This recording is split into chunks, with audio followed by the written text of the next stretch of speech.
Bismillahirrahmanirrahim. Assalamualaikum warahmatullahi wabarakatuh.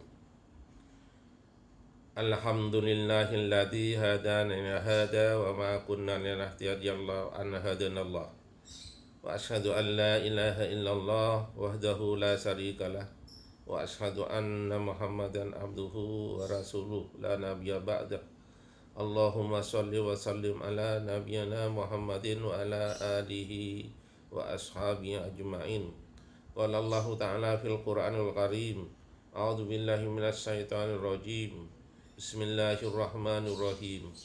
Ya ayyuhalladzina amanu taqullaha wal tanzur nafsum ma qaddamat lighad wattaqullaha innallaha khabirun bima ta'malun. Sadaqallahul adzim.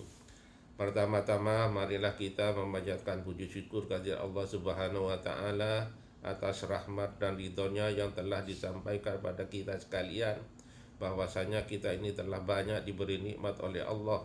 Saking banyaknya nikmat yang diberikan kepada kita, kita tidak akan sanggup untuk menghitungnya.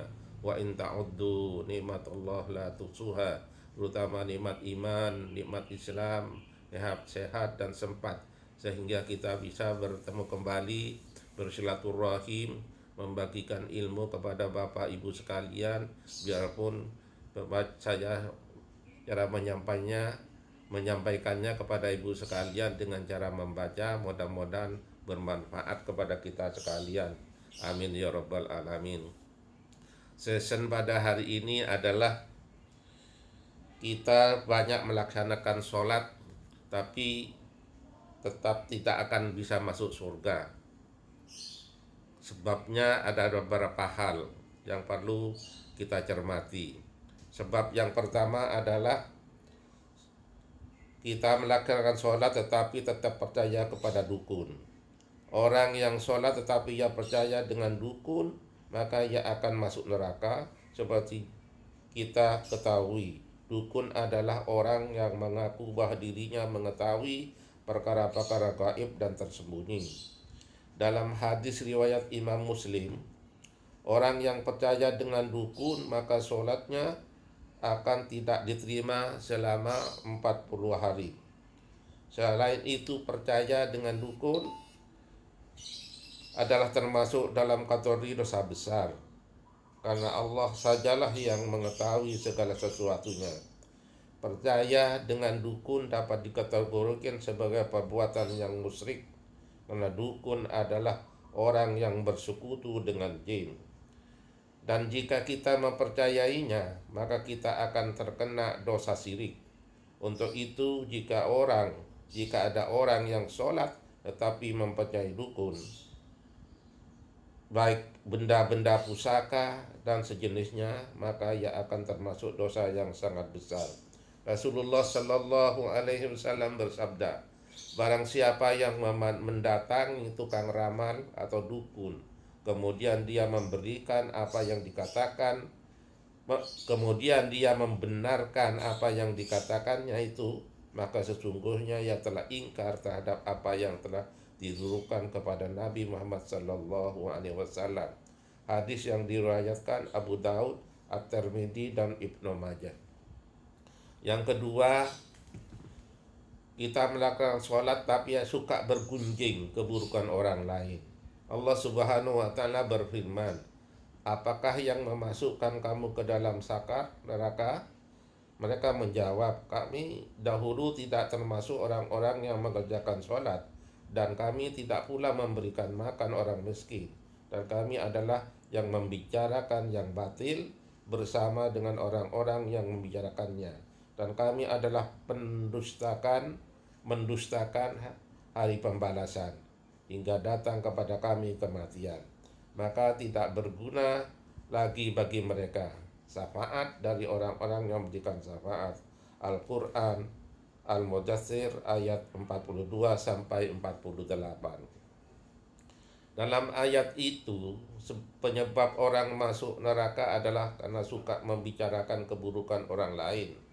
Orang yang mendirikan sholat tetapi suka membicarakan kejelekan orang lain, maka ia akan ditempatkan di neraka sakar.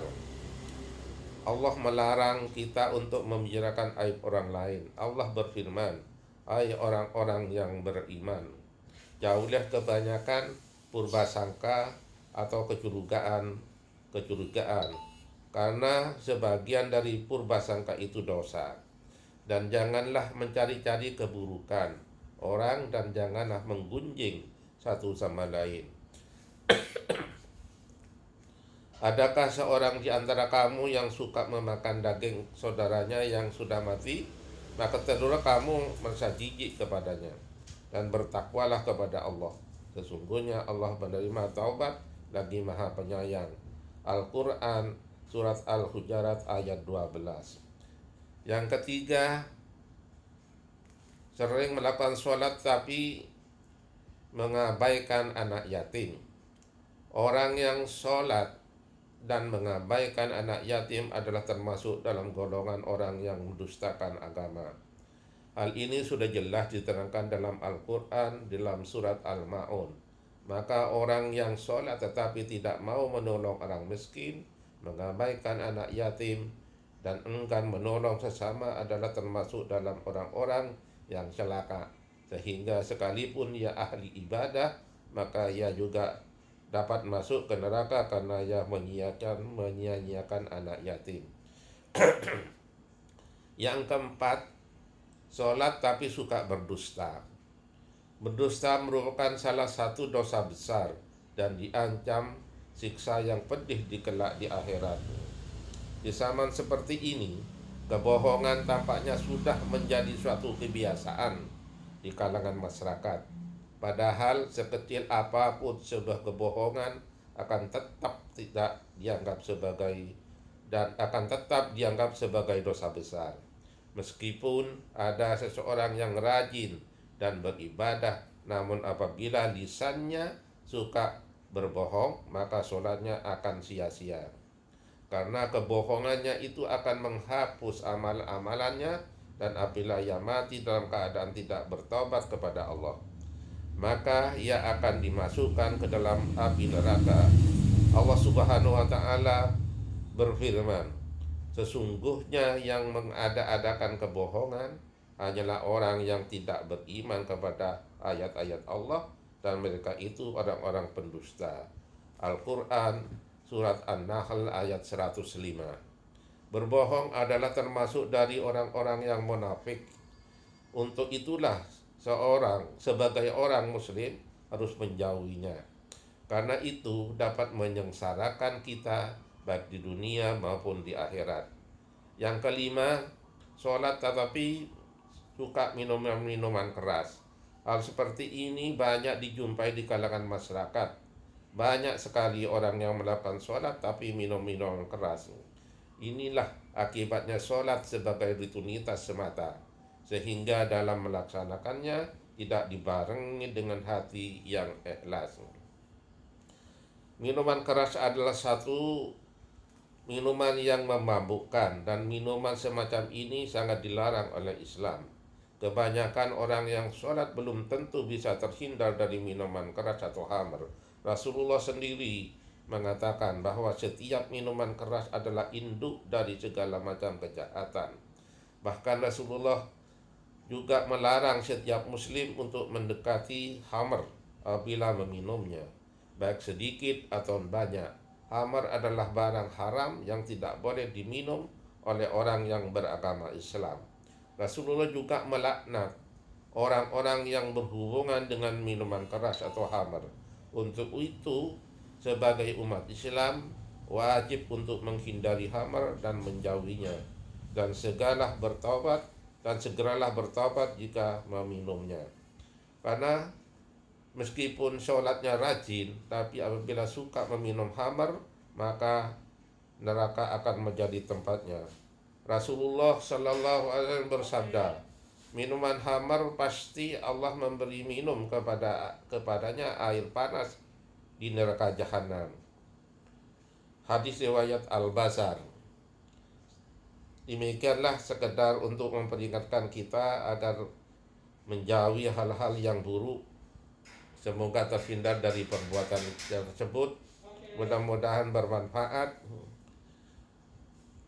untuk kita semua. Jangan lupa di subscribe dan di like and share kepada teman-teman kita semua. Demikian, wassalamualaikum warahmatullahi wabarakatuh.